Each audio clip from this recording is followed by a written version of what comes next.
Di sebuah desa terpencil di Sumba, di tengah hamparan savana yang sunyi, hiduplah seorang wanita tua bernama Inadira.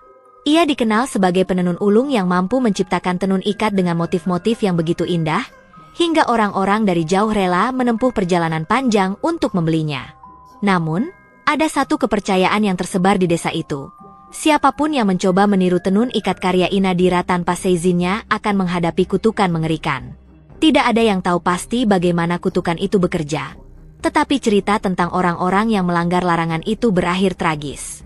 Salah satu kisah terkenal adalah tentang seorang saudagar kaya dari kota yang mencoba mencuri pola tenun Inadira untuk diproduksi secara massal.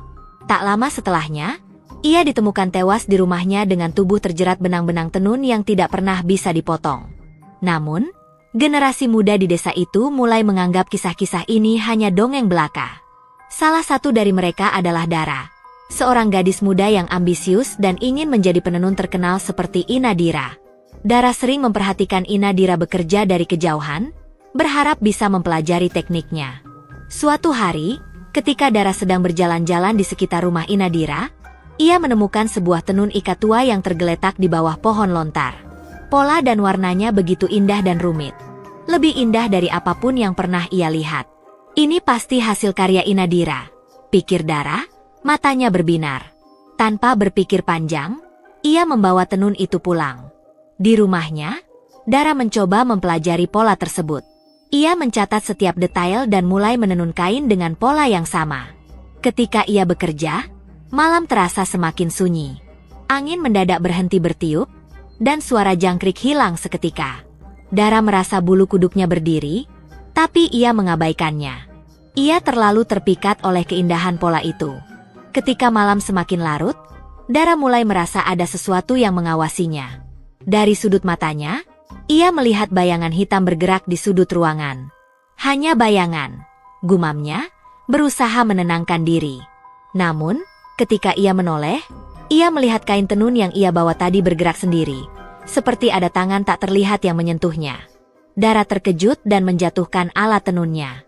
Tapi, rasa takut itu segera tergantikan oleh tekadnya.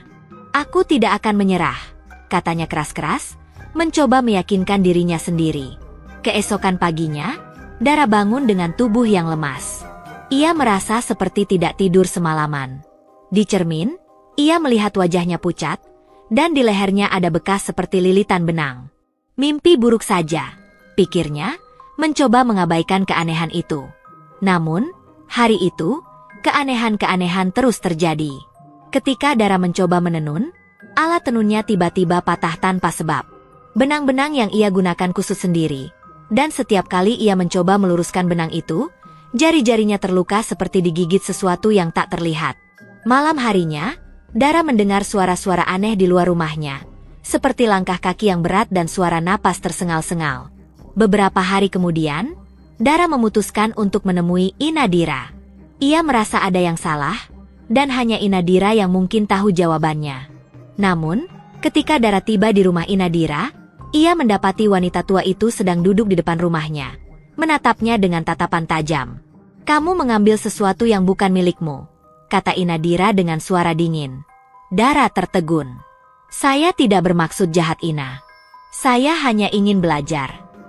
"Pola itu bukan sembarang pola," jawab Inadira. "Itu adalah tenun kutukan, dibuat dengan darah dan air mata. Siapapun yang mencoba meniru tanpa izin akan menghadapi konsekuensinya." Dara merasa tubuhnya gemetar. "Tolong Ina, bagaimana cara mengakhiri ini?" Inadira menghela napas panjang. "Ada cara, tapi tidak mudah. Kamu harus menyelesaikan tenun itu di tempat di mana ia pertama kali dibuat. Dan kamu harus melakukannya sebelum bulan purnama tiba, atau kutukan itu akan menelanmu sepenuhnya." Dengan petunjuk dari Inadira, Dara membawa alat tenunnya ke sebuah gua di pinggir desa, tempat di mana tenun kutukan itu pertama kali dibuat. Gua itu gelap dan lembab, dengan dinding yang dipenuhi ukiran-ukiran aneh. Dara merasa takut, tapi ia tahu ia tidak punya pilihan lain. Ia mulai menenun, mengikuti pola yang telah ia pelajari. Namun, semakin ia menenun, semakin berat rasanya. Udara di sekitarnya terasa menekan, dan suara-suara aneh mulai terdengar, seperti bisikan dari makhluk-makhluk tak terlihat. Tiba-tiba, benang yang ia gunakan melilit tangannya dengan erat, seolah-olah ingin menghentikannya. "Tidak!" teriak Dara, berusaha melepaskan diri. Ia menggigit bibirnya, menahan rasa sakit, dan terus menenun. Ia tahu, jika ia berhenti sekarang, semuanya akan sia-sia. Ketika Dara hampir menyelesaikan tenun itu, bayangan hitam besar muncul di belakangnya. Bayangan itu memiliki mata merah menyala dan tangan yang panjang, seolah-olah siap mencengkeramnya. Dara merasa jantungnya hampir berhenti. Ia ingin lari, tapi kakinya terasa berat seperti tertanam di tanah. Tiba-tiba, suara Inadira terdengar di kepalanya. "Jangan berhenti. Selesaikan tenun itu." Dengan sisa-sisa keberanian yang ia miliki, Dara terus menenun. Ketika tenun itu selesai, bayangan hitam itu mengeluarkan suara jeritan mengerikan dan menghilang begitu saja. Udara di gua itu menjadi tenang, dan Dara merasa beban besar di dadanya menghilang. Ketika Dara keluar dari gua, ia disambut oleh Inadira yang menunggunya di luar. Wanita tua itu tersenyum tipis. "Kamu berhasil, anak muda. Tapi ingat, ini adalah pelajaran. Jangan pernah mengambil apa yang bukan milikmu." Dara hanya bisa mengangguk.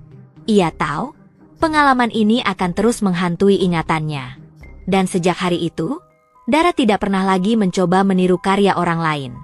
Namun, setiap kali ia menenun, ia selalu merasa ada sepasang mata yang mengawasinya dari kejauhan, mengingatkannya akan kutukan tenun ikat Sumba.